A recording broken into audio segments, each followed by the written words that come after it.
Bonjour, alors si on continue sur le symbolisme de Superman, si on regarde bien sur son torse aussi, on a quelque chose de très intéressant, hein. Donc on a comme une forme géométrique avec un S à l'intérieur. Et donc si on regarde un peu plus attentivement et qu'on observe la forme géométrique du sceau de Salomon, de l'hexagone, on peut tracer à l'intérieur un diamant. Et à l'intérieur de cette forme obtenue, heu, on observe aussi un S. Et dans l'alphabet hébraïque, en fait, on peut y voir le yod.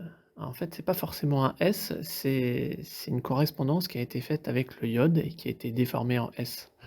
Donc continuons, donc on a ce diamant avec un yod à l'intérieur. Et on peut faire aussi un comparatif en fait avec ce diamant avec les yeux.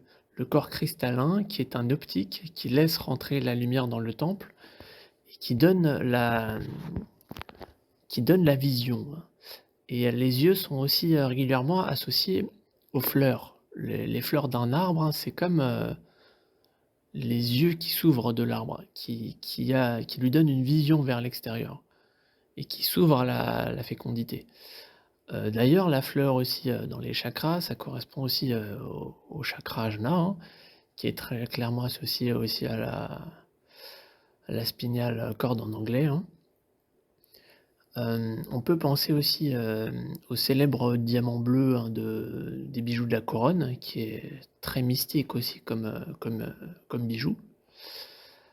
Hem Et donc, si on fait, la combinaison des significations entre le diamant et le iode à l'intérieur, c'est comme si c'était une fleur qui était fécondée et donc ça donne plutôt un fruit et le fruit, on peut le considérer comme, le fils, donc le fils de Dieu, hein. Superman peut être, comparé aussi au fils de Dieu, comme d'ailleurs, à Jésus et donc c'est vraiment intéressant, ce symbolisme.